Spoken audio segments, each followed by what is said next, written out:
All right, everybody, welcome in. Sorry we are late, but we are back and we are here for a live edition of Patriots Postgame here on CLNS Media, Patriots Press Pass. I'm Mike Kadlick, joined by 98.5 The Sports Hub's Alex Barth. We are here to break down the Patriots' dominant 26-3 win over the Colts today. Plenty of storylines, plenty of things to get to. Patriots, insane defensive performance, 9 sacks on Sam Ehlinger. Colts offense had nowhere to go. We're going to do a quick, like I said, rapid fire. We're going to do sort of a new format here on Patriots Postgame. We're going to do some takeaways. We'll talk about our plays of the game, player of the game, some question marks moving forward. We'll look ahead to next week's bye week. We'll talk about some underrated takes. And we'll quickly go around the league. We'll get you in and out of here in about half hour, 45 minutes. That sound good to you, Alex? Let's do it. Perfect. All right. I'll start off, and let's just talk about main takeaways from this game, right? Because everyone's going to look at the defense. But my main takeaway here was that the defense was going to be good in this game because of how bad the Colts offense was set up to be this week. And my takeaway here is that the offense is still just, it's not there. I mean, the offensive line needs to get healthy, but they still just struggle to consistently put up points. And with a defense playing this well against teams that they should play well against, I mean, I'm not taking anything away from them, but I just think that wasn't as much as a surprise or a takeaway here that they played so well. It's the fact that the offense still just can't put up points, and they need to get better, and they need to really put in the work during this bye week. I mean, hold on, Alex, you there? I'm losing you. Yeah, my big team's done. He's Oh, kind of okay. cutting in and out. Yeah, you back? Yes, I'm you here. Back? We got you? Yep. All right. I think good. we got the gist of your big takeaway. My big takeaway is kind of the same in that I like they have some momentum going into the bye week.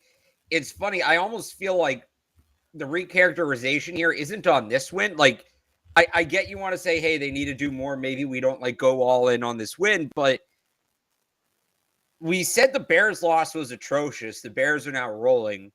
We said the Jets loss was a joke. The Jets knocked off the Bills today. So I think the way the NFL is staggered right now, if you can get a win, you take a win.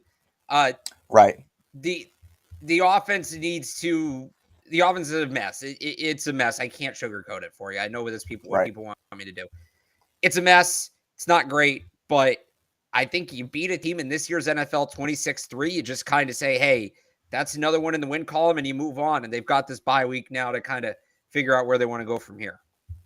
Right. I mean, again, I've said it for 2 straight weeks now. I mean, we sit here and we nitpick, and that's kind of, that's why you do a post-game show. That's why you do a show, is to get into the nitty-gritty of things, right? But it's hard to nitpick a win. And like you said, Mac Jones says it after every single game, win or loss. It's hard to win in the NFL. And it's the most true thing he says every single time, because you have to take your wins when you get them. Because the Patriots now, they are 5-4. They are just on the outside of a wild card spot. So, they don't care that they care that the offense was bad, but they're just out here getting wins. And, like you said, a 26-3 win in the NFL, you can't be upset about it. So, but yeah, that's, again, good news. I mean, Matt Judon, Josh Uche, each have 3 sacks. The first pair of Patriots to have 3 sacks in a game since Andre Tippett and Don Blackman in 1985. So, I mean, the defense was outstanding. They knew we knew that that's what was going to probably happen coming in, right? Because Jonathan Taylor was missing and Sam Ehlinger's in his second NFL start. So, I mean, nothing to take away from that. Judon's a monster. I think right now, call me crazy, but he's probably my defensive player of the year in the NFL because of his impact and them actually winning games. Because the Patriots, without him, their defense would not be where they are right now. And the defense is the main reason why they're winning these types of games. So good stuff there. If you have anything to add on that, but I got a play of the game that I want to get into right away. And if you have anything else before I kind of get into that. Yeah, no, I'd agree with what you said. Yeah. All right. Here we go with play of the game, because I think it showed that it's a stupid play of the game and it's a silly play of the game, but I love these kind of things, and it actually showed that this offense actually has some wrinkles, and it was the Jacoby Myers sneak on 3rd and 1. Okay. Because I did not think that this team had something like that in them to do that in that kind of situation, because that's something you see from Josh McDaniels, and that's something you haven't seen yet from Patricia. I mean, again, it's not a swing play of the game, but it showed me that Patricia and Judge can think of these things and sometimes call them. And I know that it's crazy, but like they need to be able to do this, and they need to be able to expand on their offense, and to see that they put Jacoby in motion, throw him under center, and get the 1 yard that they did. It shows me that they're actually trying to be creative sometimes. Yeah. I don't know. We're really going to give Matt Patricia credit for adding depth to the playbook with the QB sneak with the non-QB. Like, that told me they don't feel like they can get a yard. I think they're starting to realize a lot of what I've been saying about Ramondre needs a break, but they won't give it to him by letting the other running backs play. They're doing all this weird stuff. And look, you saw like how I think 3 or 4 receivers had a carry today. Like, JJ Taylor had 1 carry on 5 yards. That's not it. They're scrambling to find offense. I actually took that play as a little alarming. They are scrambling to find offense outside of Ramondre Stevenson, and that's not great because, and here we go again, these bell cow backs, nothing against Ramondre as a player. He's a great player. When you carry that workload over the course of a season, you wear down. And they know that at some point they're going to need to go somewhere else for offense. He had more yards in the first half than the rest of the team put together. I actually didn't do the numbers for the full game, but I think it's close. I can tell you right now, he had 70 of their 203 yards. They're scrambling to find offense somewhere else, and they can't do it right now. And it is a little alarming. My play of the game is the blocked punt. For them to have the special teams performance they did last year, come around, flip it. Outside of Jake Bailey, their special teams were excellent today. Excellent. It was a great play by John Jones, and it was interesting hearing Bill talk about it after the game because it really was. I mean, they lined that up perfectly where they had him kind of motion in and break in, and they knew with the wind which direction he was going to be kicking. So they were able to play the wind and buy some time, or not buy some time, buy some space for Jones to close where they knew Hack was going to be angling himself a certain way. That's old. I think how often over the last 2 or 3 years have, after losses, we sit here and say, well, that's just not them. They normally play fundamentally sound football and situationally good football. And then it sort of became this thing where it's like, well, maybe that's not them anymore. Maybe they really can't do that. That was like old school Bill Belichick, old school Patriots. It was nice to see they still have that in their bag. That was a really, really bit of minutia that they flipped the game on. And I think that play did do a lot in flipping that game. That was major minutia that they flipped the game on. So it's great to see they can still do that. I'd like to see them do it more often. I'd like to see them do it on offense and defense. But it was nice to see that still in the bag. 100%. No, I agree. The other play that it was the play of the game that didn't actually happen, and it was Jacoby Myers catch on the sideline. Mac makes an insanely stupid throw, and it gets tipped up, but I forget who. That would have been sick, yeah. It would have been unreal. Myers tiptoe catch on the sideline, and he doesn't get it done. It looks they showed him on the jumbotron. And he was making this stank face that he was like, I just made that happen, and it turns out it didn't happen. But another good play. Did you so the play you're talking about, right? That's the that's the whole thing that has to do with the lefty kicker and the whole bringing that full circle. No, so that was another element of it. That was a different play. So this was. They knew the wind was blowing towards the Colts bench. So they knew Matt Hack was going to be punting towards that sideline. So, sure. Okay. Right. So because he's angling his body that way, he's essentially closer to the jammer on that side of the field. So when they called that play for the punt block, like that was a specific call they had where Jonathan Jones was going to motion in at the last second and then come in at that angle. They called it on that side because it's whatever it is, a foot or two less that John Jones has to cover because the punter's facing him. And that doesn't sound like a lot on that play in that situation. It is. It makes a difference. So it's just this like really niche situational thing that they used to flip the game. That used to be their bread and butter. They haven't really done a lot of that in 2 or 3 years. So it was cool to see that again. It's Bill Belichick going back to the chess versus checkers that he's been kind of talked about for the so long. the other one you're alluding to, I'll just explain it. Yeah, please, because you mentioned this. Sorry, you mentioned this to me after the game, and I loved it because we didn't touch on it. We wish we did, but go ahead. And yeah, this is why we do the thing that like no transaction is too small, right? Right. Marcus Jones didn't have a ton of experience fielding the ball from lefty punters, which matters because the ball rotates the opposite way. It tails differently at the apex of the kick. Like it's different. That's why Bill loves lefty punters. So what they did this week is they signed what's his first name? Matt Pilardi? I believe so. Michael Pilardi. Mike Pilardi. They signed Mike Pilardi, a left-footed punter, to the practice squad and had Marcus Jones work with him ahead of facing a lefty punter in Matt Hack. So he was ready, and Bill talked after the game. He was feeling much more comfortable fielding the punts. He had a couple big returns. So, yeah, that's another one that was just like sort of chess versus checkers. Yeah, it's great. It's great. It's stuff that, I mean, I don't know if other teams do it, but we hear it around here so much. These little, you used a great word for it, minutia type things that it's the nitty gritty of the football game that just, it turns it on its head upside down. Let's get into player of the game, and it builds off the play you had just mentioned as your play of the game, and my player of the game is Jonathan Jones. Easy. He had the blocked punt that Schooler picked up and resulted in a touchdown. Ramondre Stevenson, the 3-yard reception for a touchdown. It turned into that 2 plays later. And then he also had a 17-yard pick six, which also turned the game on its head once again.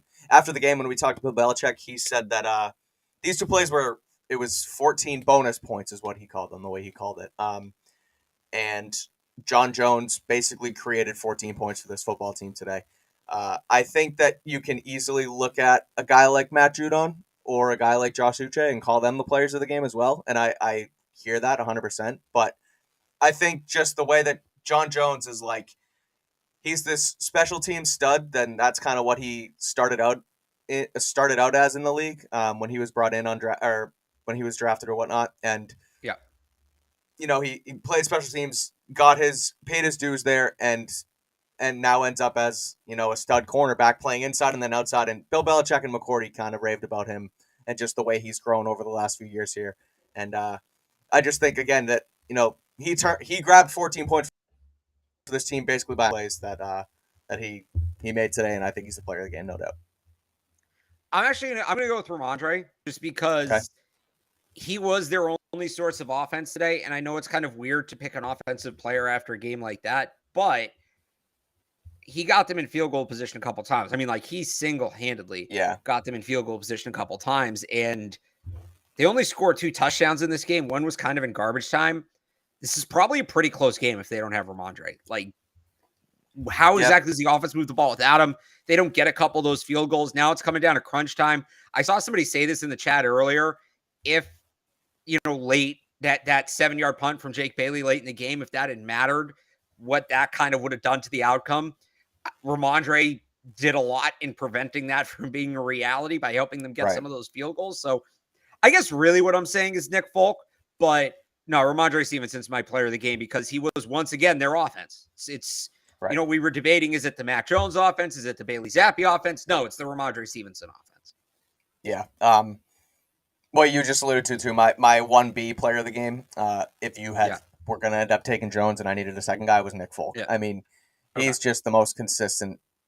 The Patriots have had consistent kickers for 20, 25 years now, and with, Vinatieri and Gostowski and now Nick Folk, and it's like, I asked Mac after the game, is it, he knows that this offense is in disarray, and he knows that it's tough that they can't get themselves in the end zone when they get in the red zone, but I asked him, like, is it nice to kind of know that you can get close and you're going to get 3 points on the board because Nick Folk he's the most consistent kicker in the NFL, and he makes it easier on the offense to be able to know that, we're going to get some points here. And it's good stuff. A guy who, Max said it, he's had an up and down career. He wasn't great early. He stuck on with the Jets for a few and then was back and forth here when he started, but he's built on it, and he's been a stud. And I have a hot take on Ramondre Stevenson. I think Ramondre is a top 3 running back in the AFC. I don't know if that's that hot, but I think it's him, Eckler, and Derrick Henry. And I mean, he's just a monster. He's a bell cow type. Nick Chubb? I'm not saying Nick Chubb, but I would put Chubb ahead of Eckler. I guess if we're Okay. doing well all around backs, I guess if we're doing well rounded backs, in my opinion, he's up there. He's certainly He's up there. just he's a stud. He's a little bit Yeah. underrated, I feel like, around NFL circles. I know everybody raves him out in here, but I don't think he gets as much love as he should. He's a top back in this conference. Yeah. Stud. All right, let's move into biggest question mark coming away for the game, because we talked about the defense. We haven't. You know what? No, let's talk about the defense a little bit more first, because we haven't given it as much love as we should. Because Matthew Judon, like I said, I mean, he's the best player on this defense. I think he's the defensive player of the year. Leads the NFL now with 11.5 sacks. What else did you see from this defense aside from them just absolutely being able to get after Sam Ehlinger? I mean, their O-line's depleted. The Patriots' defensive line is healthy, and they were all over Sam today. They made it really hard for him to do anything. Honestly, and Matthew Judon kind of talked about this after the game. There were some coverage sacks in there. I thought they looked good in coverage. They handled the tight ends, which is something we talked about a lot coming into this game. Devin McCourty, Kyle Duggar, obviously. I thought it was a well-rounded day from the defense. Just overall, they tackled. They didn't miss a ton of tackles. There's really, I think, one run that Sam Ehlinger broke a couple of tackles on that were kind of rough, broken tackles. But besides that, I thought it was a well-rounded effort from the defense. Now, what were they working against? The Colts wide receivers are okay.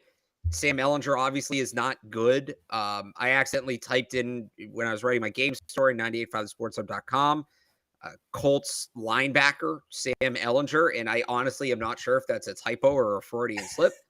But the Colts offensive line is no joke. Like, I know that they haven't been great this year, but Quentin Nelson can play. Ryan Kelly can play. Like, I've seen these guys enough to know that there's talent up there, and the Patriots beat them cleanly. So that's really where I give them the most credit. But secondary, it's not like the secondary was bad and the pass rush was bailing them out, because I think we saw that at times early in the season.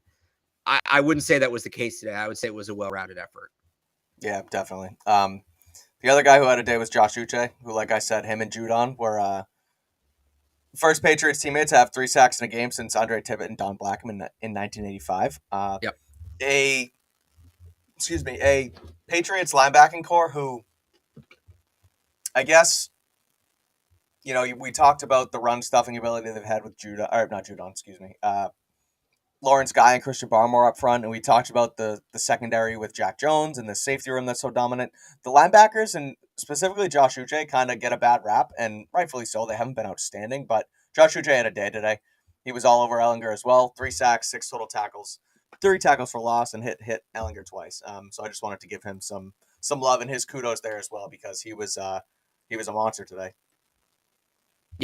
Yeah, totally. And so again, the defense, like I said in my kind of main takeaway at the beginning, it was kind of expected today. If they didn't have a game like this, you'd almost be more worried than you are excited that they did have it, sure.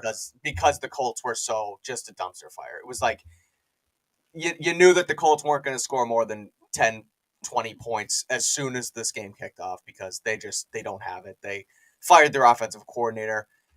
Ehlinger is, again, in his second start. They don't have JT, so they were just a mess, and this is kind of exactly what had to happen, and they made it happen. So, I mean, good on them. Now let's talk about the biggest question marks coming away from this game. Alex, do you want to go first here? What's your biggest sort of player play, anything, just something that we need to continue to look for? The offensive line. The offensive line is still a massive issue. And Cole Strange getting benched for the second week in a row. First was Isaiah Wynn. Now he's not even starting. And look, Yadni Kajust held his own today. We'll have to look at the tape, but they have no depth at guard. None. Like, I don't think Isaiah Wynn is an NFL guard. He struggled in there. He wasn't as bad as Strange, but he struggled.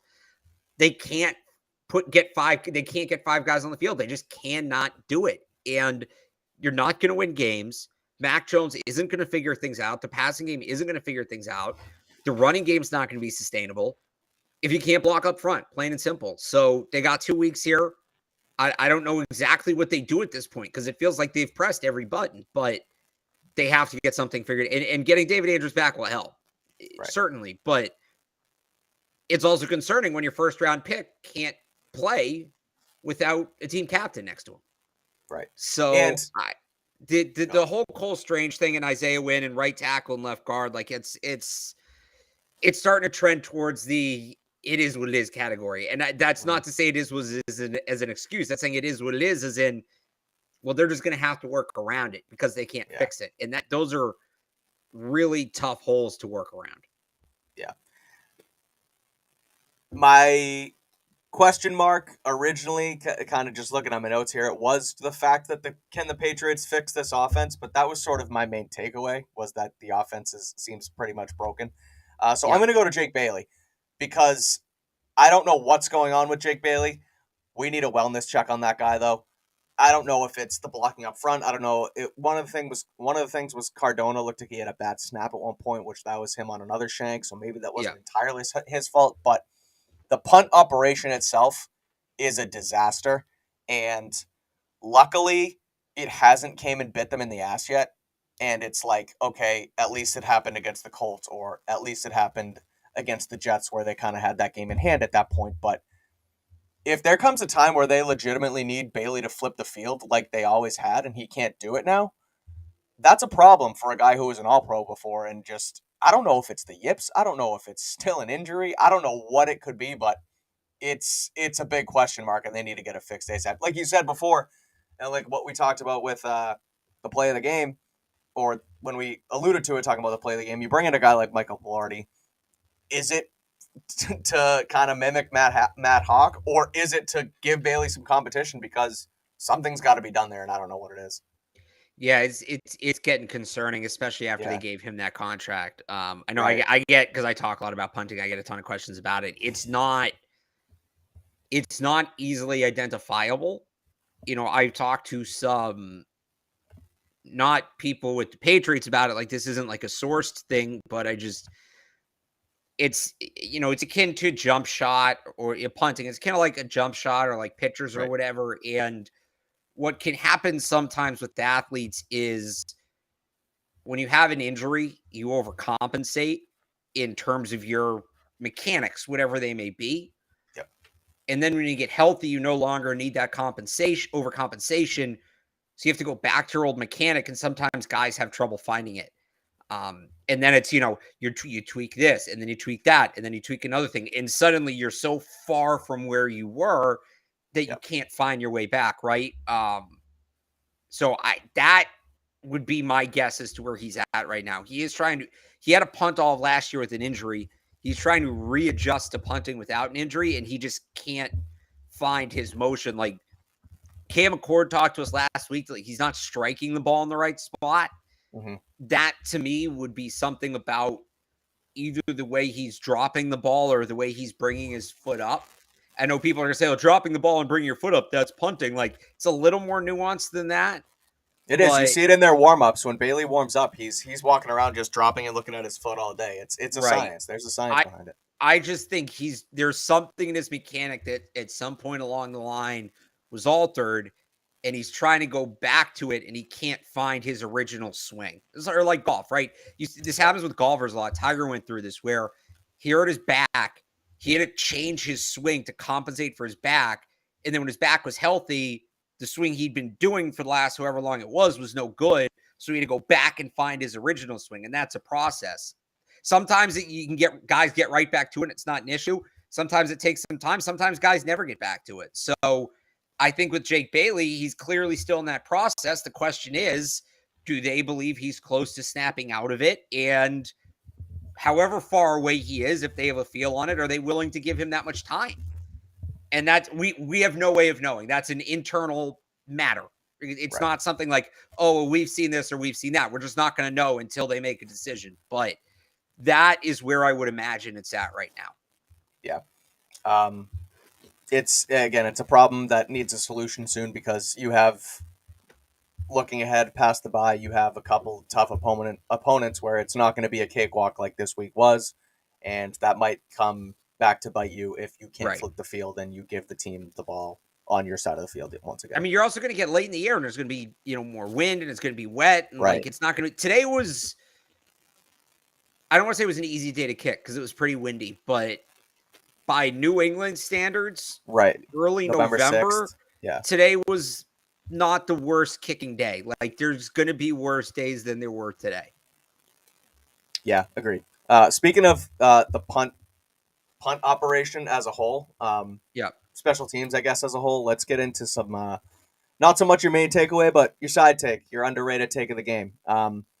Mine is Marcus Jones is incredibly valuable to this team without even having to play defense as a fourth-round pick. It's like if you decided let's draft a punt returner, kick returner with a fourth-round pick, this is who you would want to be. It's Marcus Jones because he came in on this team instantly and is able to just be a huge part of like I said, the punt return, kick return operation, get you the yardage and kind of flip the field you need it when you need it.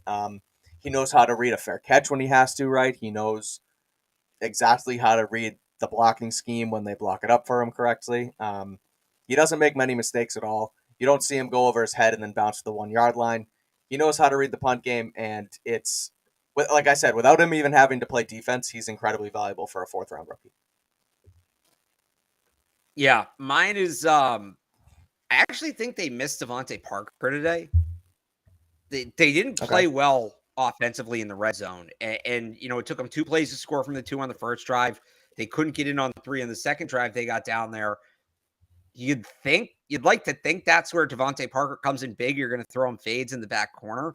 They haven't done that yet this year, but they just look so lost without that as an option. I'd like to think it's something they want to go back to.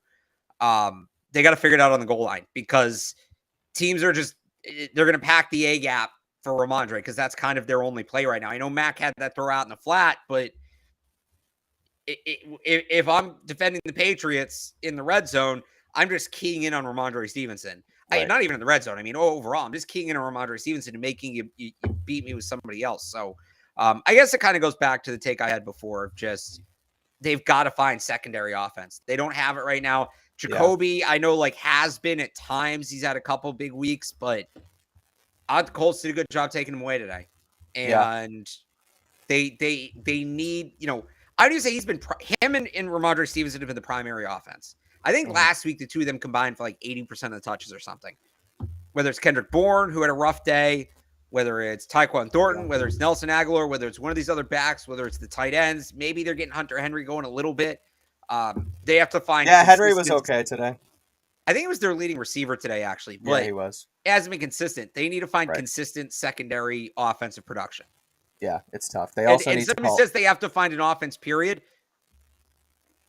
The secondary production is what's going to get them there because when they start proving that some of these guys who can at least be somewhat of a threat, whether it's Henry, whether it's Jonnu, whether it's Kendrick Bourne, whether it's Tyquan, once they start proving that these are guys you actually have to pay a little bit of attention to, it's going to open things back up for Ramondre Stevenson, Jacoby Myers, and those guys can start making plays. So it's all connected. It's not as simple as snapping the fingers and suddenly the offense is better, right? When you say, you know, the offense needs to be better, it's not just, okay, be better. How do they do that? Secondary production is the two big things. Secondary production is a big part of it, and they need to start taking a profit. They need to start. There still seems to be this hesitance towards throwing the ball short of the sticks, not on third down, just overall. I mean, I think they averaged like 1.8 yards per play on first and second down because they had so many incompletions. They need to start running setup plays. And that's where the secondary offensive options come in. Those are the guys who are going to get you those setup plays and create opportunities for your big playmakers down the field. So when you say the offense needs to get better, that's what that means. That's how they're going to do it. It's not the offense needs to be better, and like all of a sudden that the 400 yards a game. There's an actual process that goes into it. And I think those are two huge parts of that process. I mean, the play calling, too, still has to greatly improve. Like, some of it, again, I alluded to, I mean, it was kind of not a joke, but it was kind of hey, they actually showed something with the Jacoby Myers QB sneak, right? But they need to be more dynamic. And they, like, when they were on the goal line and they ran run to Ramondre shotgun, run to Ramondre in the shotgun, and then 5 wide pass and Mac ends up getting sacked or runs into the defender on the slide. It's like, that was the most predictable offense you could have ever ran right there. And yeah, they need to get their secondary scoring, but like, you know, revamped like they did last year, because Hunter Henry was a guy who was a red zone threat last season. I remember in the Browns game last year, I was actually at the game. I was sitting like in the end zone when they ran like a seam tight pass, pop pass to Hunter Henry in the end zone, and they haven't ran like it seems like anything like that this season to Henry. I mean, they used to run like these flag routes to Henry in the end zone, or I can't remember something else we called it, but it's like they're not scheming anybody up in the red zone, and they're just kind of like you said, they're maybe almost when they get in the red zone, they're like taking a profit to a fault because they're just running and waiting it out and just letting themselves get three instead of getting more aggressive and trying to actually get in the end zone. Yeah, to me, that's just it's not taking a profit. It's just being overly conservative. Yeah, fair. That's kind of what I was getting at. Just Yeah, run it, whatever you got it. But right. so yeah, that's that. Looking ahead, Patriots are on a bye week next week before they welcome the Jets to Gillette. I guess kind of biggest question mark kind of ties into this, but they need to take these 2 weeks and they need to really get healthy along the offensive Yeah. line. David Andrews there will be a huge help. That's priority A, and then priority B is just getting in the film room all for like literally 2 weeks straight, taking what works on offense and sticking it in the playbook, and taking what doesn't work on offense and throwing it in the trash, and finding out ways to make plays and get themselves in better position to score touchdowns and not field goals on offense. I think that's what they have to do looking ahead in these next 2 weeks. Well, I think even beyond that, the bye week comes kind of loaded this year. Normally you head into the bye and it's like, all right, week off, see you in 2 weeks. After Right. what happened last year, right, losing 5 of 6 after the bye with the lone win against a bad Jaguars team, there is going to be a lot of noise the next 2 weeks externally about what happened last year. Why did they struggle at the end? How do you avoid that happening again? What are you doing to make sure that doesn't happen again? They can't let that happen again. They can't. I mean, if they do, they're not going to make the playoffs. They have not afforded themselves the same start they did last year. The AFC is much tighter than it was last year. That was really something what happened coming out of the bye. I mean, it was night and day. Yeah. Mm-hmm. Matthew Judon didn't have a single sack. Max starts turning the ball over left and right.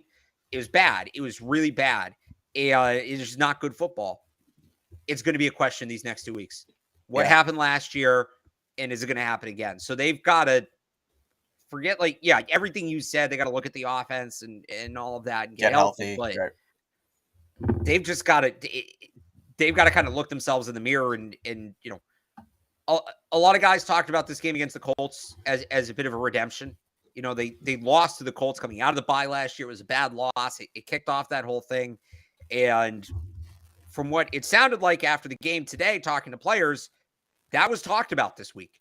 This was very personal, this game today. Yep. They almost need to take that same approach to the bye week. They almost need to treat this like the bye. And I'm kind of saying this tongue in cheek. They almost need to treat the bye week like it was an opponent. The Colts kicked their ass last year. They took it personally. They came out today and they took care of business. The bye week was, whether it's true or not, externally, it looks like the bye week really tripped them up last year. Mm-hmm. That's something that I would think they're going to hear about a lot they're going to hear about it externally. How much they hear about it internally, who knows? But that's something that's going to come up the next couple of weeks. Well, even after the game, earlier in this week, John Jones said we're not even allowed to talk about the bye week. And that was more so not to...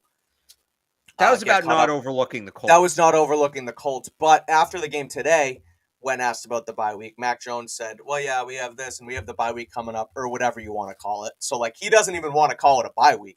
And that's sort of what they have to do in between those walls, and not call it a bye week, and call it another prep week, call it a reset week. But if you, like you said, take it as 2 weeks off and then back to the grindstone the next, that's not going to cut it. They need to, they need to stay in those walls, and they need to stay, locked in and keep this train moving, because again, it's ugly. Two ugly wins from the offense anyway, but a win's a win, and they're hard to come by in this league. So Patriots beat the Colts 26-3. They are cemented right outside of the playoff hunt right now. I think they're the 8th seed as it currently sits. I know there's an AFC game going on tonight, but I mean they're there. They're both 5-2. Neither of those teams are going to fall below the Patriots. Yeah, right. So, But yeah, I mean, I'm gonna get into it more on clnsmedia.com this week. Do a send out a nice election day state of the Patriots address, taking a look at kind of where they stand at the bye and getting more in depth on it. But I mean, they're right there. They can continue to compete, and I've said it a million times, but in an AFC that was supposed to be dominant and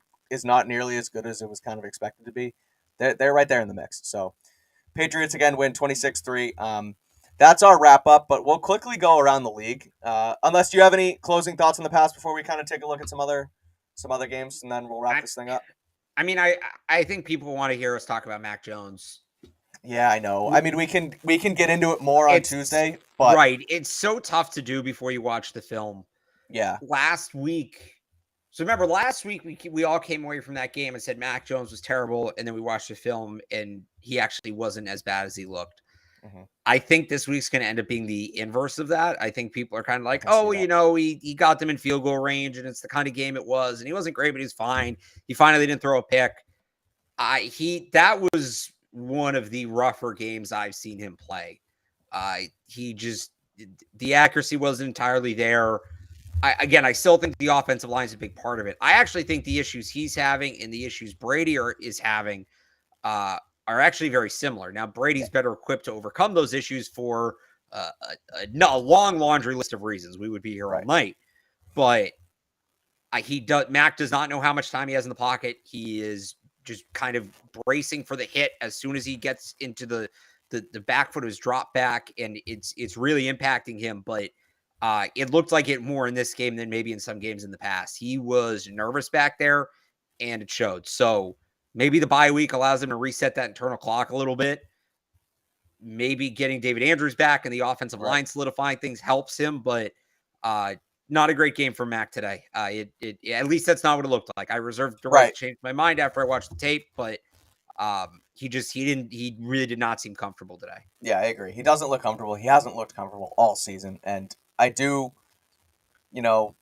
we see it, they say it, we talk about it, that we're Mac homers, and, we always find an excuse for Mac. But I really, truly think that it really does fall on the offensive line here because, like you said, and that was going to be my point, just finishing it up, is he looks uncomfortable. He looks scattered. He's, like you said, his internal clock is all over the place. He eludes pressure too fast when it's not really there, and then he doesn't see it when it is there, and he slides when he shouldn't slide, and he runs when he should. It's like he's all messed up. And like you said, I don't know if a bye week can really fully do that because you don't get comfortable in game speed action. It's tough to get that clock back on track. It really is. Right.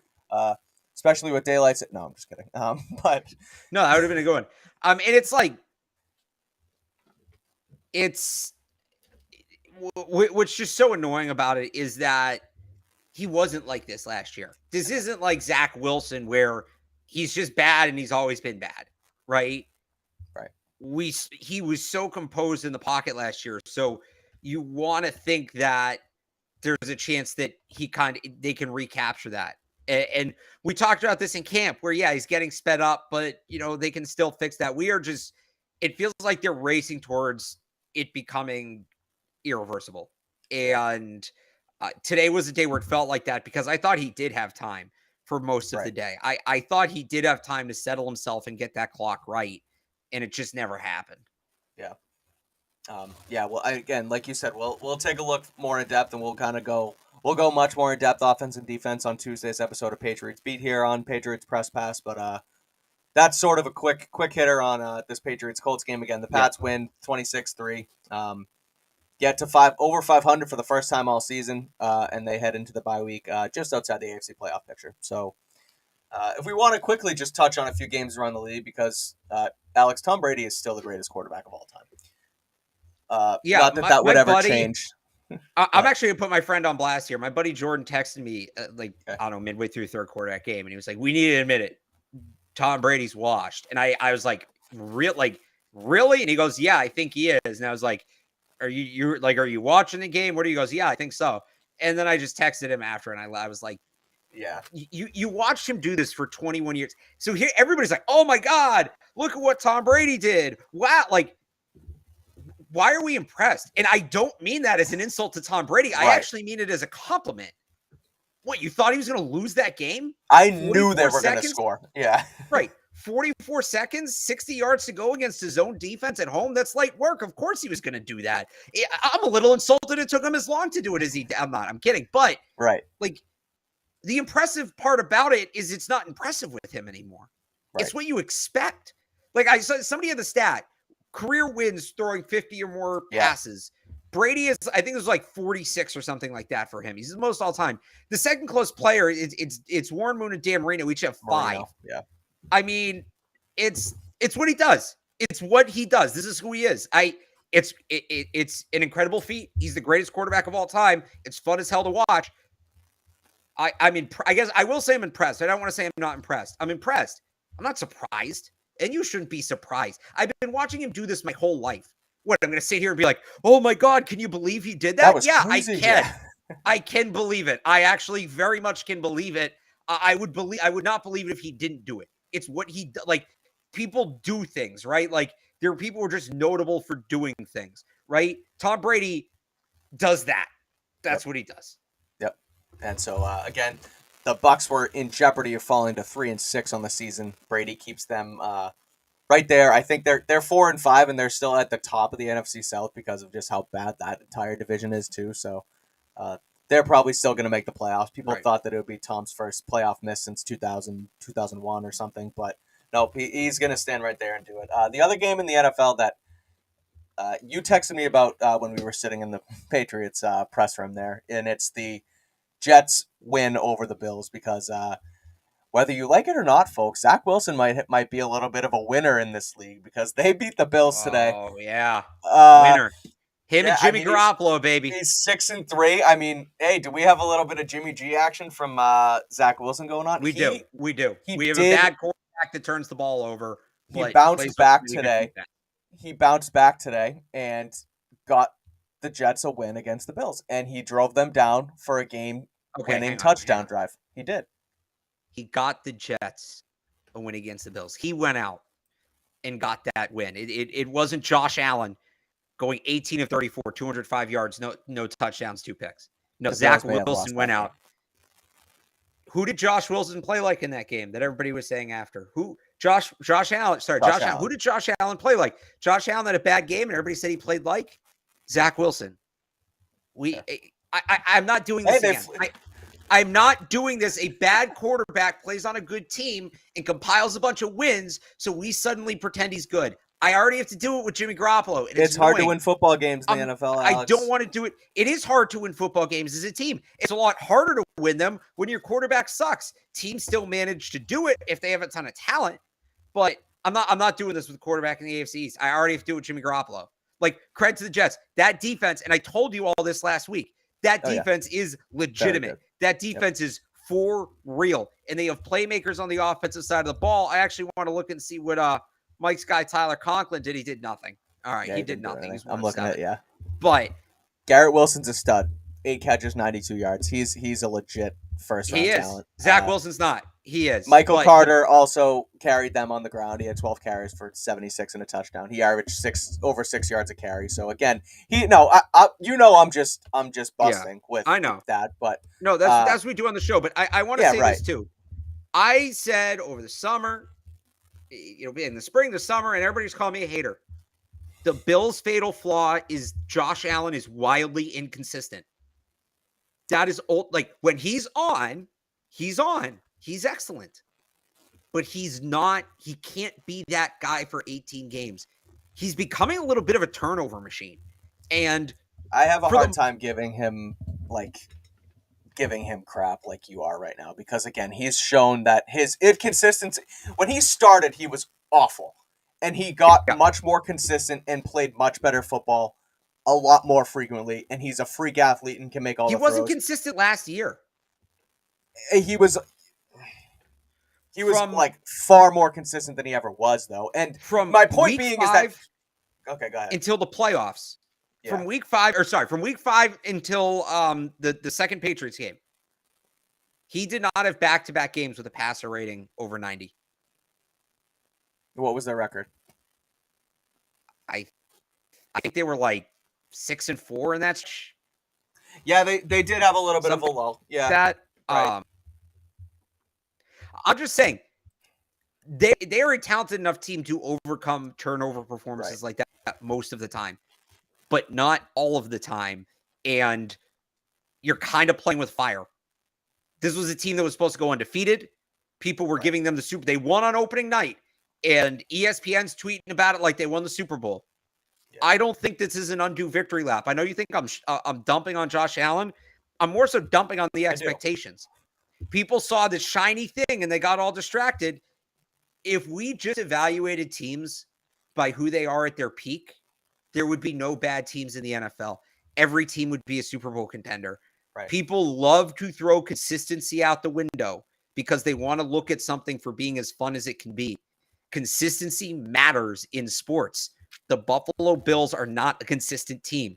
Again, when they're on, they're excellent. When them playing at their peak is probably better than any other team's peak right now. 100%. But they need to stay there, and they have had trouble doing that. Yeah. They can still win when they're not there, but it becomes a lot harder. That margin for error really shrinks down. When he flashes back to like his 2018 Josh Allen days, it's over for the Bills, and it's happened more often than not this year compared to last year. So, well, because I think what teams figured out, his passer rating when he's targeting Stephon Diggs this year is over 100. It's like 60 when he targets everybody else. And I think teams are starting to figure that out. Like, because that was the whole thing. It was like, you got to guard Stephon Diggs. You got to guard Gabriel Davis. You got to guard Dawson Knox. And Isaiah McKenzie sucks, by the way. Yeah, he's just fast. I think teams are figuring out now, like, if you take away Stephon Diggs, he panics. Josh Allen. He sort of panics. So, again, the blueprints, remember, Mahomes was unbeatable, and Patrick Mahomes is still very good. I think he's the best quarterback in the league right now, personally. He is. Yeah. But there are ways to beat him if you have the right personnel, and not anybody can show up and beat him, but I think Tennessee's winning right now. We're recording this during the game. Yeah. You can, if you have the right personnel, there's a blueprint, right? Lamar Jackson was unbeatable at one point. Nobody was, he's MVP. He was so young. Oh, he's going to run the league for 10 years. Remember, we had all the talk over the summer. How are you going to get by Joe Burrow for the next 10 years? How are you going to get by Justin Herbert for the next 10 years? Yeah.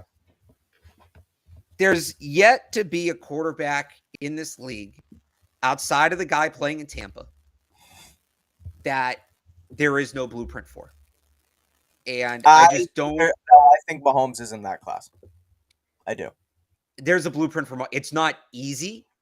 It's really hard. You have to have very specific personnel to do it. But there is a way. So when I say blueprint, right, is there a certain defensive strategy you can use that gives the guy trouble? It's not just having great players. Right. If you have. It's basically what the Patriots used it on him, and when they had their peak defensive personnel, they could make it work. And the Titans have made it work as well. You don't rush to sack. You rush to contain. You keep him in the pocket, and you take away Tyreek Hill or whoever's in that role. And then you hit Travis Kelce at the line. Basically, that's the blueprint for Mahomes, is you don't let him escape. Don't worry about sacking him.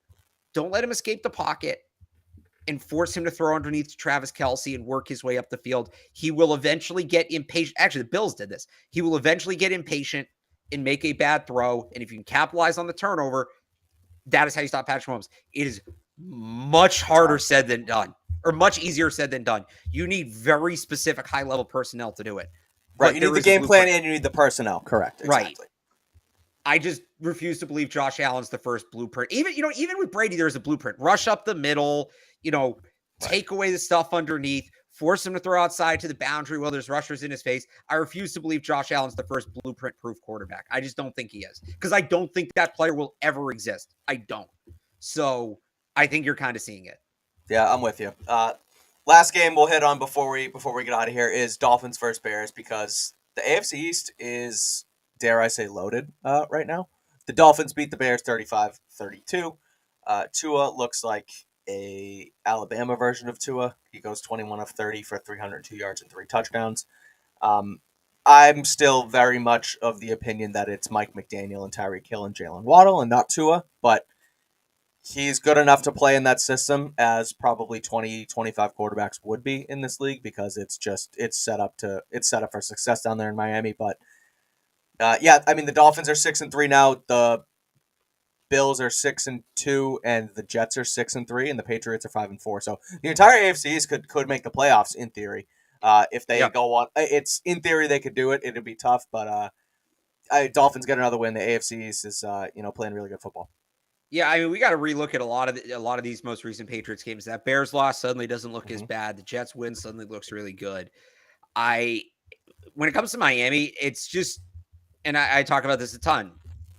You don't just add talent, right? They all have to fit together. You get guys that fit a system, and you put players in a position to succeed. Miami's just done such a perfect job of doing that.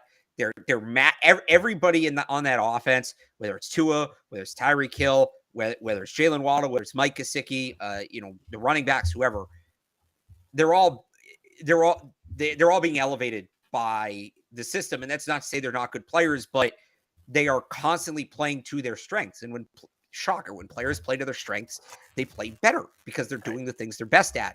Miami's done a fantastic job of taking good players and only having them do what they're best at. That's ultimately how you should build a football team. They've put the talent around Tua needs. Tua finally looks healthy. I think that's part of it too. I think that hip injury really lingered for a couple years there. Some of the pops back on his throw that really hadn't been there the last couple of years. And maybe that is Tyreek Hill. Has more opportunity to showcase it, but Miami's the real deal. Miami does kind of look like the real deal for sure. Yeah, they're a good team. I don't know. I don't have the snap counts in front of me, but newly acquired DN Bradley Chubb only had one tackle. He didn't really do anything. Yeah, in this game, they're going to phase him in. Exactly, 100%. Yeah. But the other thing, just looking at doing a little box score review here, is former Patriot Landon Roberts led the Dolphins in tackles today with 9. So I mean, he can still play. He's a captain. Yeah, he's a captain there. He used to play fullback here. Patriots could maybe use a fullback in this offense to get the run game going a little bit more. But they did do. We'll talk about this on Tuesday. They did kind of do some stuff with that. Yeah, they bring in those tight ends there to kind of block and get some stuff going there too. But that's beside the point. We'll get into that more on Tuesday. Anything else around the league, or we'll wrap this sucker up? I think we can get into that on Tuesday. All right, perfect. Sounds like a plan. All right. Well, thank you all again for tuning in. Pardon us for being a little bit late, but that was breakdown. Patriots beat the Colts 26-3. Moved to 5-4 heading into the bye. They're over 500 for the first time in 2022. Me and Alex will be back on Tuesday on Patriots Beat to get more in depth into this Patriots win. Follow Alex on Twitter at RealAlexBarth and read all his stuff at 985thesportshub.com. Catch me on CLNSmedia.com. Follow me on Twitter at Mike Kadlick. The same goes every single time. Again, we'll be back on Tuesday. And until then, thanks for